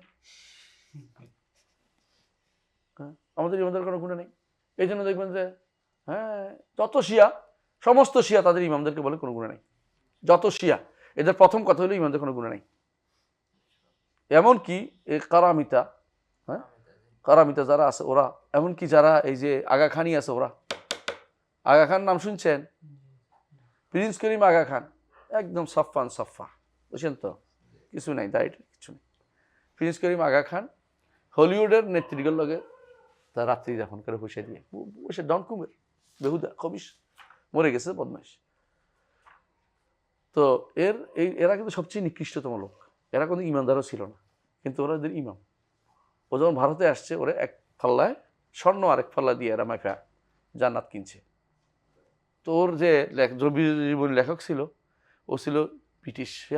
সে বলতেছে আল্লাহরে ভয় করো করিম, তুমি যেটা করতেছ এটা তো ধোকাবাজি, তুমি এদের স্বর্ণগুলি নিয়ে যাচ্ছ। মানে তারও সহ্য হচ্ছে না, সে তো অন্তত খ্রিস্টান, কিন্তু তার মনে হচ্ছে এতে বড় ধোকাবাজ।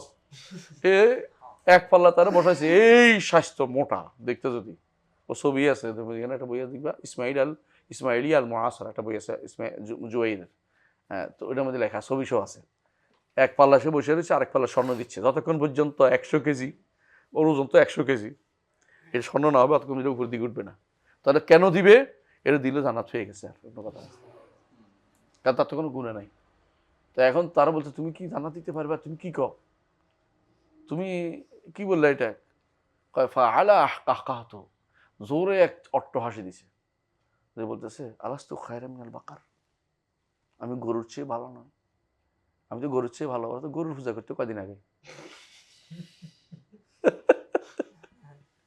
মানুষ কিছু আছে সূর্যাদের উপর হাসাহাসি করে, মানে বোকা মানুষদেরকে বোকা বানায় না, সে আমার বোকা বানাইছে, বোকা বানায় এরা। ওর গোষ্ঠীটা কারা জানেন তো? এই গোষ্ঠীদের বলা হয়, বাংলাদেশেও আছে, আগা খান গোল্ড কাপ, আগা খান ওইটা, আগা খান খেলা, আগা খান ওইটা, আগা খান হচ্ছে না, কতগুলি খেলা হয়, আগা খান এটা হয়, আগা খানের বৃত্তিও দেয় আগা খান।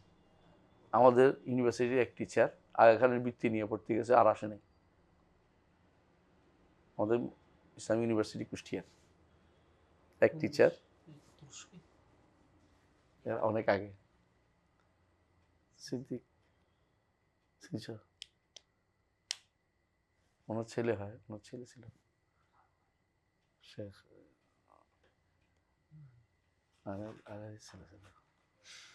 তো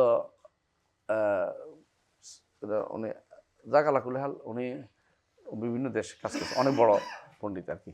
তো আগা খানদের বৃত্তি আছে, আগা খানদের এইটা আছে ওইটা আছে। আগা খানরা সময় বুঝে আসে।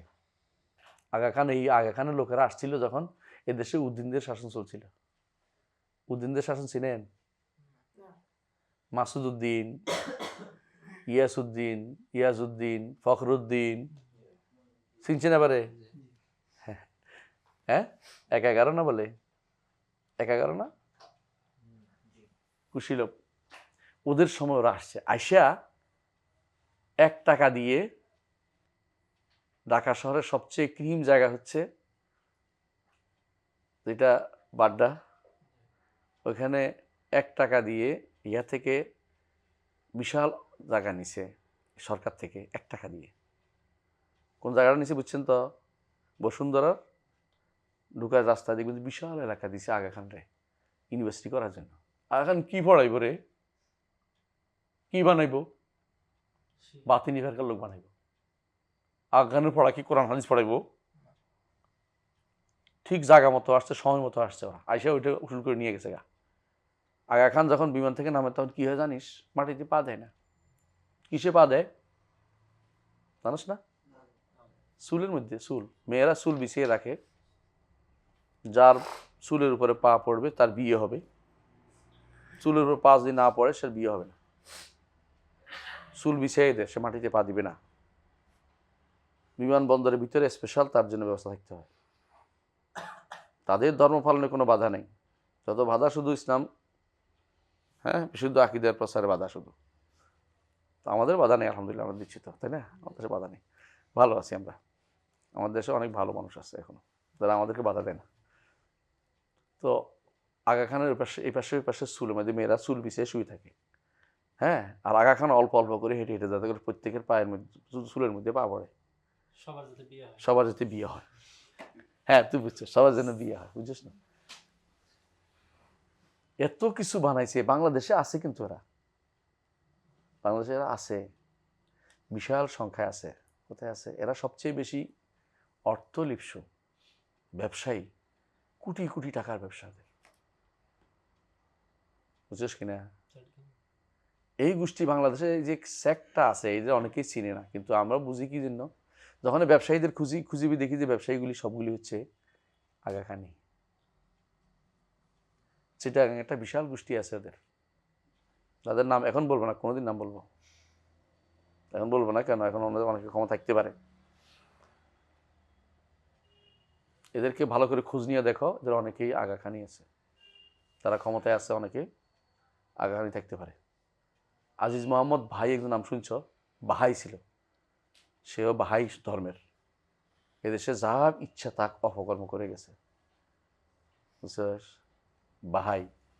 ঠিক অনুরূপভাবে একটা বিশাল গোষ্ঠী আছে, যারা খুঁজিবি দেখবি যে এই যে বিএসআরএফ, বুঝছস? এরা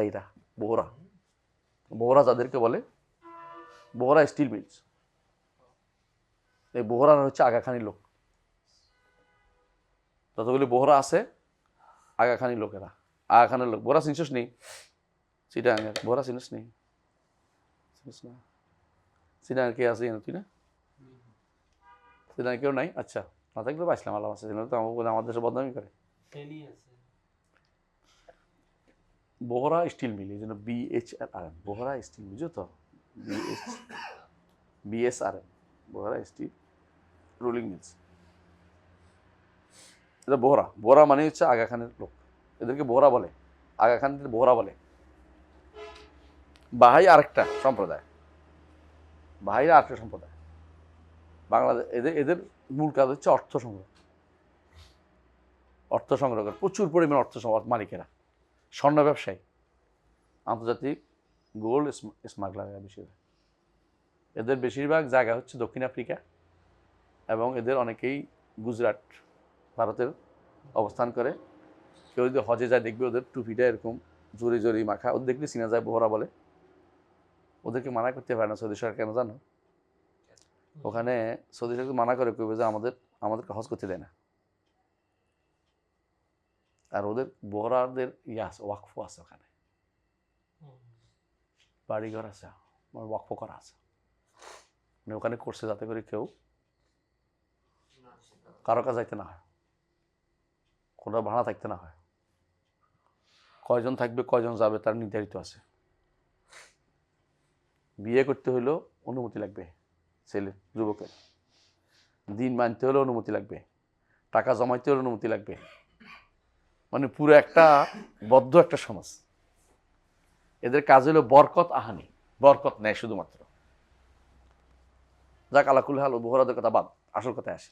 মোট কথা এটাই যে ইসমাতুল আম্বিয়া মাসালাটা একটা স্বাভাবিক জিনিস, এটাকে তারা অতিমাত্রায় বাড়াবাড়ি করেছে। এক জায়গায়, কোন জায়গায়?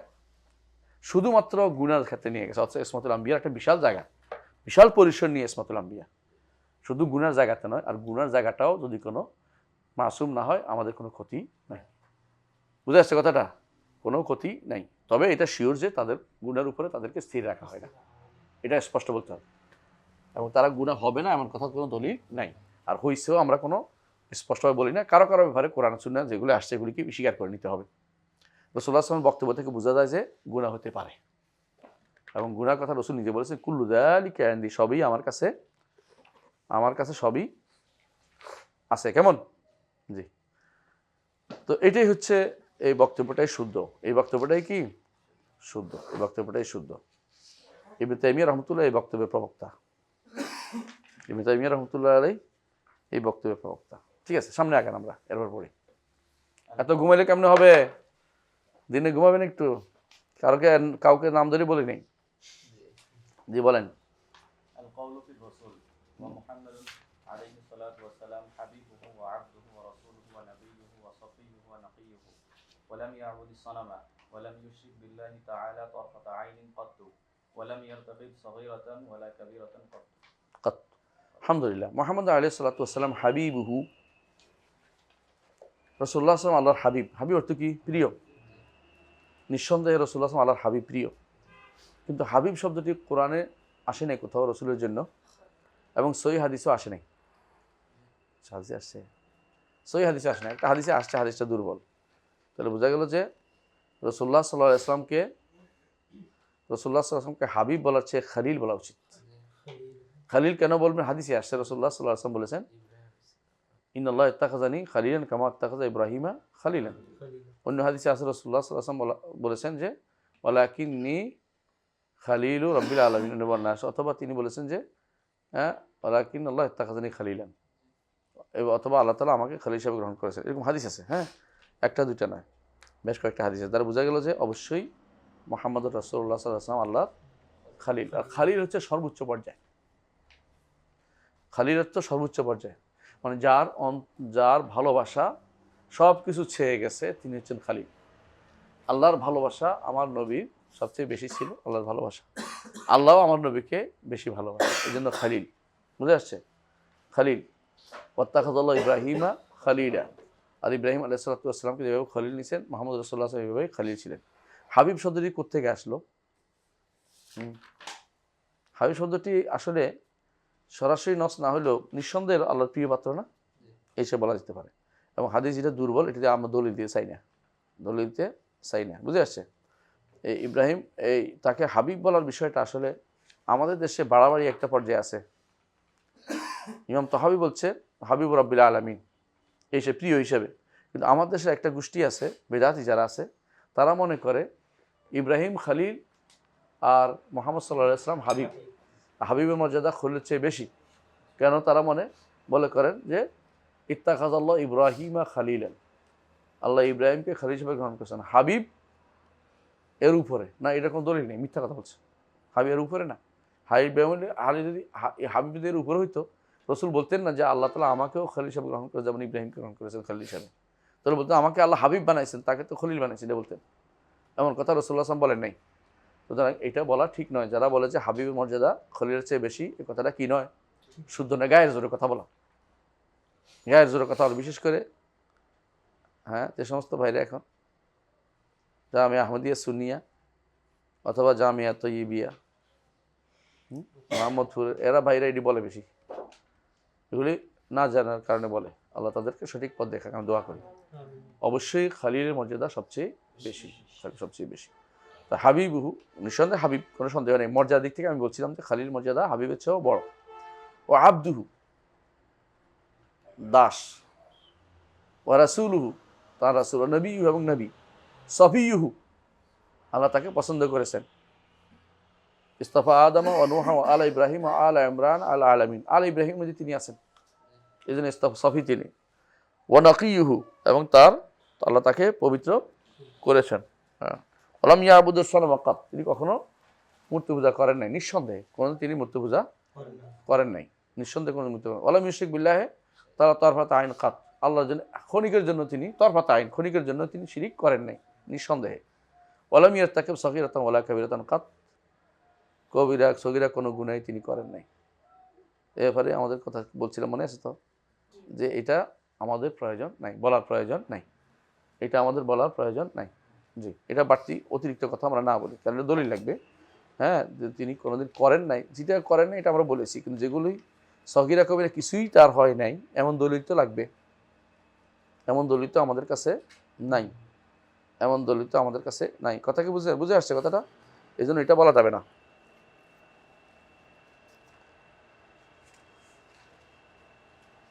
এরপরে হ্যাঁ, আল মুফাদালা বাইনা সাহাবাতি, المفاضلة بين الصحابة وذكرهم بالجميع. হ্যাঁ এবার আসছে সাহাবায়ে কেরাম নিয়ে। হ্যাঁ পড়েন।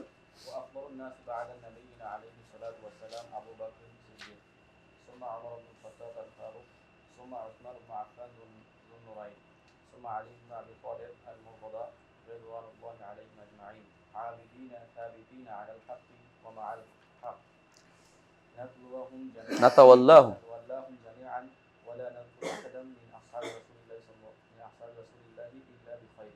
হ্যাঁ প্রথমে তিনি আমাদের আকীদার সিস্টেমটা এটা, প্রথমে তিনি রাসূলুল্লাহ সাল্লাল্লাহু আলাইহি ওয়াসাল্লাম পরে, নবীদের পরে কে শ্রেষ্ঠ এটা বলেছেন।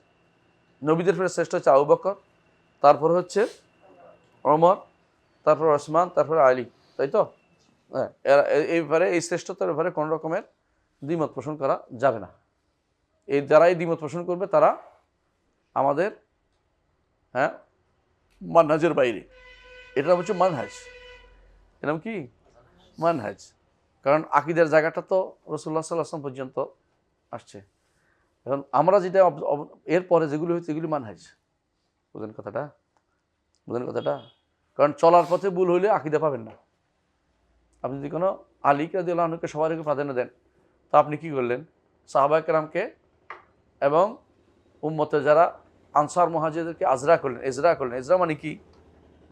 আনসার মুহাজিরদেরকে অপমান করলেন। আনসার মুহাজিররা কাকে শ্রেষ্ঠত্ব দিছে? আবু বকর, ওমর, ওসমানকে আলীর আগে। আপনি তাদের বিপরীতে চললেন, শুধু আপনি সঠিক পথের পথিক নন, সঠিক পথের পথিক নন, এটাই বুঝতে পারছেন।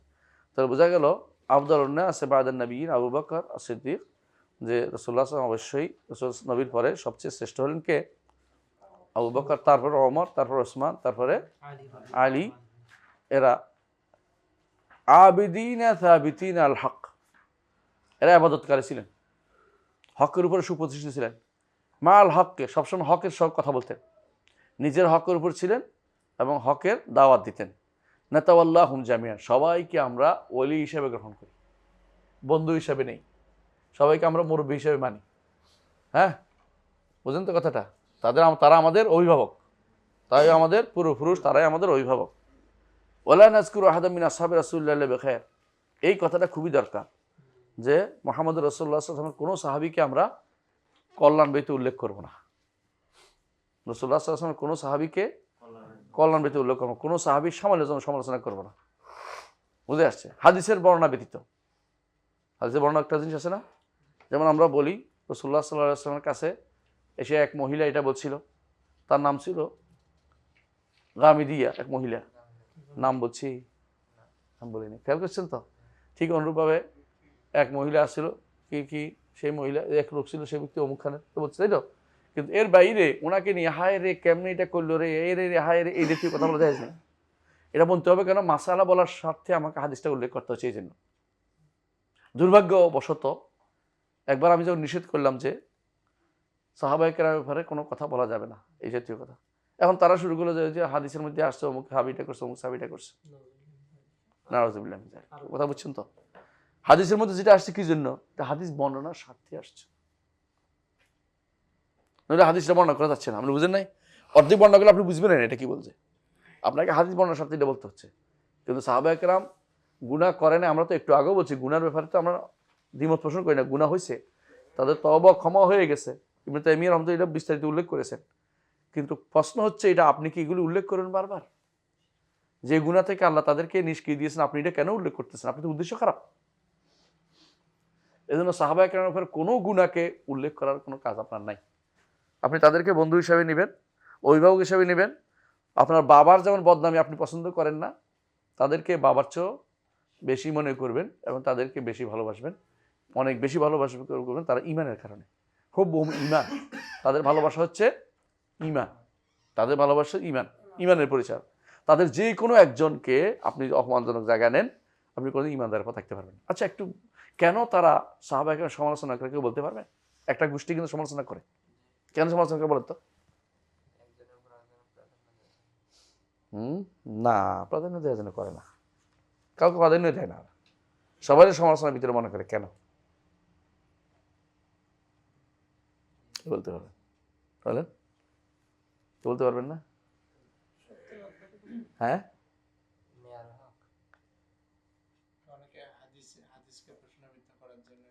না, এটা উদ্দেশ্য তাদের না, কিন্তু রাজনৈতিক উদ্দেশ্য। তারা দেখে যে হাদিসগুলো মধ্যে সব কিছু যেটা করা হয়েছে, ওনারা যে নীতিটা অবলম্বন করে এখন রাজনীতি করে, এই নীতিটা সাহাবায়ে কেরামের না। বুঝছেন কিনা? হ্যাঁ, রাজনীতির বিরোধিতা কেন করে না তারা? বুঝছেন তো কথাটা? সাহাবায়ে কেরাম রাজনীতির বিরোধিতা করে নাই।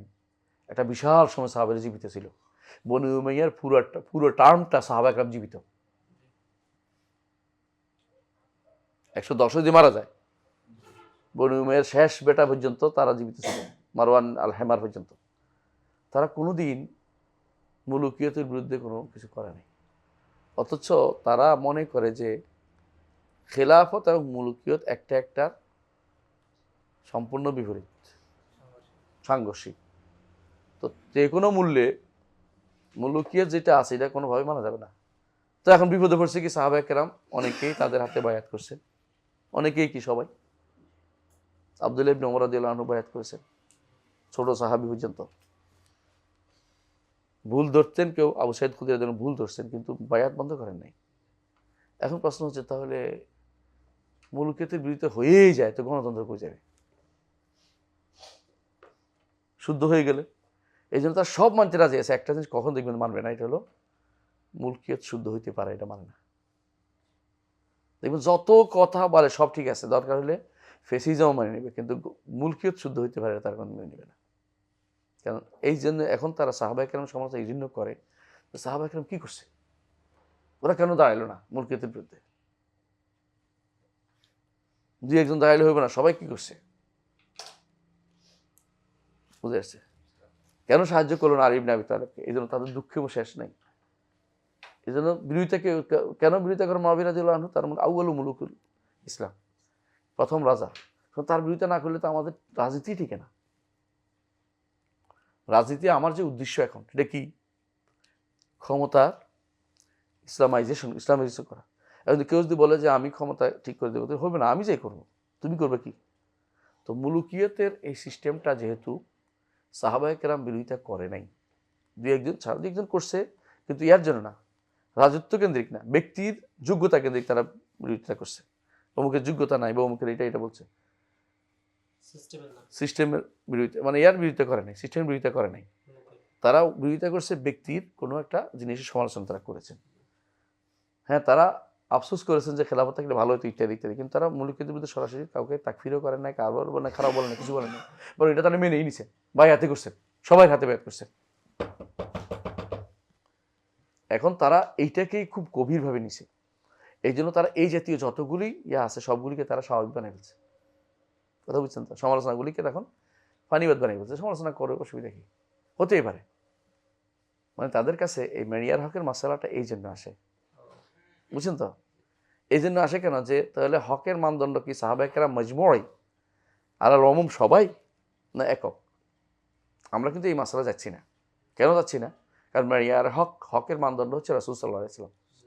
আর হকের সবাই মিলে ঐক্যমত হলে তো এটাতে ইজমা হয়ে গেছে। আর ঐক্যমত না হলে সাহাবায়ে কেরাম যদি মতবিরোধ থাকে, তাহলে আমরা কারো এটা কোনোটাকে আমরা একটা মানদণ্ড মানতে পারতেছি না। আর যে একমত যদি সাহাবায়ে কেরাম থাকে, তাহলে কি ইজমা। একমত না হলে যদি ভিন্ন মত থাকে, বিরোধী না পাওয়া যায়, সেটাও কি ইজমার হুকুম রাখে?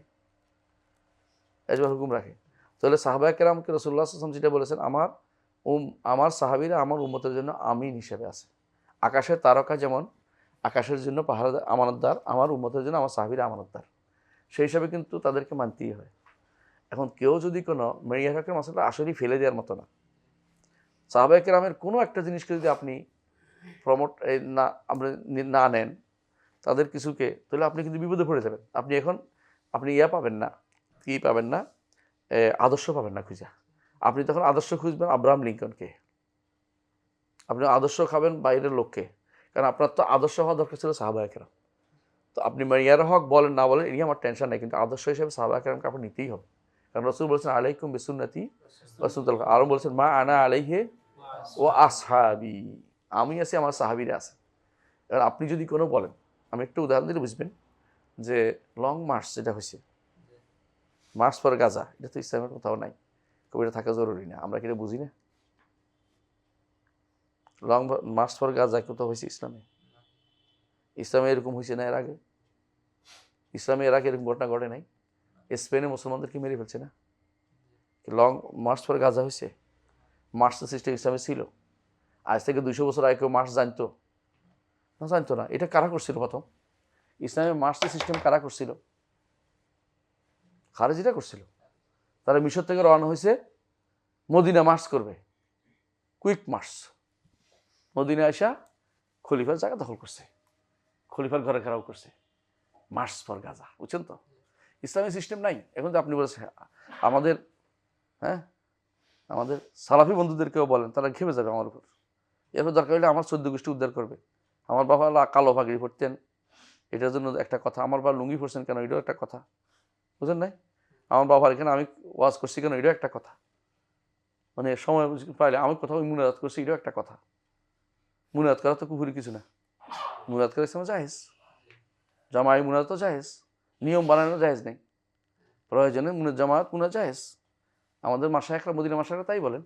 আপনি ফতোয়া এখনই দেখেন, শেখ উসাইমিন এটাই বলছে যে প্রয়োজনে মুসলমানদের কোনো প্রয়োজন জামাই মুনাজাত করা জায়েজ।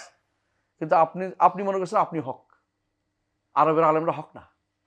কিন্তু আপনি বিরোধিতা করেন যে কোথাও আমি বলছি যে এই ইয়ার নামাজ, তারাবি নামাজ 20 টাকা পড়া জায়েজ।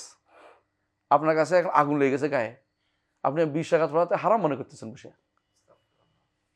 এই জন্য আপনি এখন এটা দিয়ে আমার চেষ্টা করতে, আপনি বেদাত করছেন, এটা করে কইতে পারবো না আমি এখন। আর বিভ্রান্ত মানুষ এগুলো সব। একটা ফেকার মাসালার মধ্যে যুগে যুগে আলেমরা করে গেছে যে এটা নির্ধারণ সংখ্যা কিছু নাই, 20, 25, 21 যত পারে এত 100। মদিনার লোকেরা 40 পড়তো, 36 পড়তো। তো আপনি অস্বীকার করবেন কী করে এটা? কিন্তু আপনি 8-8-এর মধ্যে সীমাবদ্ধ, বাধ্যতামূলক না। কেউ যদি পড়তেছে 8 পড়ুক, কেউ বলতেছে বেশি পড়ুক। কেউ বেশি পড়লে তো নাজায়েজ বলতে পারে না। 10 পড়ে এখন মদিনাতে, মক্কা মদিনাতে 10 পড়ে এখন। 10 কোন সিস্টেমে? 8ও না। রাসূলুল্লাহ সাল্লাল্লাহু আলাইহি ওয়াসাল্লাম শুধু 8 পড়ে নাই, 12ও পড়ছে, 10ও পড়ছে। আপনি একটা পাইছেন হাদিস, একটা আরেকটা হাদিস আমল কে করবে? তো এইগুলো আসলে বাড়াবাড়ি পর্যায়ে যাচ্ছে। এগুলি বাড়াবাড়ি করবেন না। হক নেওয়ার ক্ষেত্রে আল্লাহ তাআলার কাছে হক চান, কায়মানবকে হক নিব না হক ছেড়ে দিব। কথা বুঝছেন? সবাই দেখতেছি বাড়াবাড়ি পর্যায়ে আছে, এটা ঠিক নয়। কিন্তু যেটা বেদাতকে বেদাত বলবেন, বেদাতকে আপনি হক করা প্রমাণ করে যেটা বেদাত না। যেটা বেদাত, এটাকে যদি আমি চুপ থাকি আল্লাহর কাছে দায়ী হব না? হককে বলবে সবাই মিলে যদি কোনো আমরা ইয়াকে বায়াতকে বেদাত জায়েজ বলি, তাহলে আমি বায়াত নিতে অসুবিধা কোথায়? তুমি নিতে অসুবিধা কোথায়? তাহলে তোমার অথরিটি কেন, কোন হিসেবে পাইছো তুমি? বায়াতের অথরিটি কয়েকজন মানুষ একত্র হলে যদি হয়, হ্যাঁ, তাহলে সবাই বায়াত নিতে পারে। বিএনপি একটা নিবে, আওয়ামী লীগ একটা নিবে, তাই না? জাতীয় পার্টি একটা নিবে, তারপরে হ্যাঁ কেডা এনসিপি একটা নিবে, হ্যাঁ, আর কিছু লাগবে না। এই যে হুজুর যে মাঠে আসে ওয়াজ করে, কুয়াকাটা, উনি একটা নিবে। তারপরে ধরেন আরেকটা কিরা, আমির হামজা, উনি একটা নিবেন। আম জনতা দল একটা আছে, ওইটা নিবে একটা। দেশটা আমাদের বায়াত পার্টি, দেশটাই বায়াতি, দেশটাই বায়াতের দেশ। আপনাকে অথরিটি কে দিল আপনি বায়াত নিতে? কোন অথরিটি ভিত্তিতে আপনি নিচ্ছেন? কিসের অথরিটি? আপনি কি রাষ্ট্রের ভিতরে রাষ্ট্র? ইসলামী কে দিছে? কারো কেউ দেয়নি। কি জন্য বায়াত নিচ্ছেন আপনি? আপনার চুপ থাকার জায়েজ হবে কেমন আমার জন্য? না, আপনি এটাকে একটা ভুল হওয়া, শুদ্ধ হয়ে যাওয়া, কিন্তু ভুলটাকে আঁকড়ে থাকার জন্য আপনি বাড়াবাড়ি করছেন, অন্যদের গালিগালাজ করতেছেন। এরপর আমাকে কি বলবেন? আমার বিরুদ্ধে লেগে যাবেন, কোথায় কোন ভুল পাইছেন আমাকে ধরাই দেন, সুন্দরটা আমি ছেড়ে দেবো। ভুল তো না, 10-20 টাকা পড়া ভুল যদি হয়, আপনার মক্কা আর মদিনা আলেমদের জিজ্ঞাসা করে আসেন ভুল কিনা। জিজ্ঞাসা করে আসেন আলেমরা কি ভুল বলে কিনা। হারামাইন শরীফে নেই ইমামরা পড়েছেন এতদিন, তারা 10 টাকা পড়ে বা আগে বেশি পড়ে। শেষ দশকে 10 টাকা পড়ে, কত পড়ে? তো শেষ দশকে 20 টাকা পড়ে, তখন কি ভুল হয় না? তখন জায়েজ হয়ে গেছে। প্রথম দশকেরটা যায় না, জায়েজ হারাম না? মানে প্রথম দশকটা জায়েজ, শেষেরটা হারাম নাকি? এটা রাতের সালাতুল লাইলি মাসনা ওয়া মাসনা, অনুমোদিত জিনিসটা ছাড় জিনিস। এখানে আপনি বাড়াবাড়ি করার অধিকার আপনাকে কে দিছে? এখানে বাড়াবাড়ি করার অধিকার দেয় নাই। আপনি কম পড়লে কম পড়তেছেন, আপনি কম পড়েন, বেশি করে টাইম নিয়ে পড়েন। রাসূল সাল্লাল্লাহু আলাইহি ওয়াসাল্লাম যেভাবে পড়তেন সেভাবে পড়েন। কানু ইয়াকরাউনা বিল মেইন, তারা 100 আয়াত বিশিষ্ট সূরা দিয়ে পড়তেন, বুঝছেন? আর যদি কোনো একটু কম পড়তেন বলতে কানো খাফাফা, কমাইছে। ইবনে তাইমিয়া রাহমাতুল্লাহ বলছেন যে তারা যখন আয়াত সংখ্যা কমাইলো তখন তারা রাকাত সংখ্যা বাড়াই দিল। এটাই করেছেন। আমাদের তাই করা উচিত। আমার তো আসলে কেউ 100 আয়াত পড়ে না। যদি কেউ পড়ে 8 টাকা পড়ে লম্বা টাইম নিয়ে, আমার তো আপত্তি তো নাই।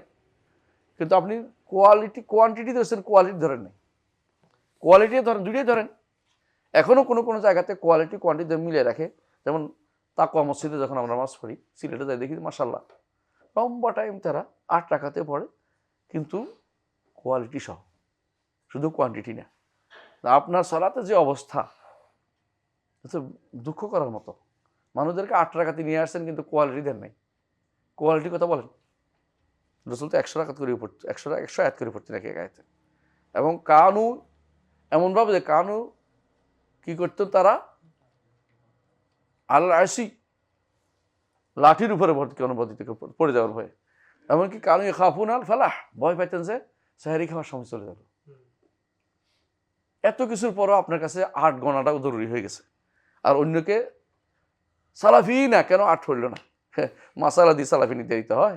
বেদাত দিয়ে আপনি, বেদাত করে আপনি যদি সালাফিদের নেতা হয়ে যান, আর আমার মাসাইল দিয়ে আপনি সালাফিতে বের করে দিবেন। আপনি বের করে দিলে বের করে দেন। আমরা তো আপনার বের করি নাই। আমরা শুধু অমুককে বলেছি যারা এই বেদাত করবে, বায়াত অবশ্যই বেদাত, এই বায়াত অবশ্যই বেদাত। এই বায়াতের অনুমতি রাসূলুল্লাহ সাল্লাল্লাহু আলাইহি ওয়াসাল্লাম কাউকে দেননি। এটা মিথ্যা বায়াত এবং এটা গুনার কাজ। এটা অবশ্যই বায়াত। এই বায়াত যারা করো তো বেদাতি। এবং একদিন দুই দিনের জিনিস না, এক কাজ জন্য বেদাত নয়। লেগে আছেন আপনি এটার পিছনে, বেদাত বলবো না, কি বলবো এটারে? জায়েজ বলবো? আপনি বড় লোক দেখে বলেন, দেখে জায়েজ, আর আমি বললে না জায়েজ হবে না। আপনি করতেই থাকবেন আর আমি সবসময় বলবো যে জায়েজ, থাক, চোখ বন্ধ করে থাকি। তাহলে তো মানুষ এই পিসাবেরা কি অপরাধ করছে? পিসাব শশীনের পিসাব করা শুরু করুক, তো সবাই হুজুর করতে পারে, আমি করলে অসুবিধা কোথায়? হুজুর করলে জায়েজ আর আমি করলে হারাম না।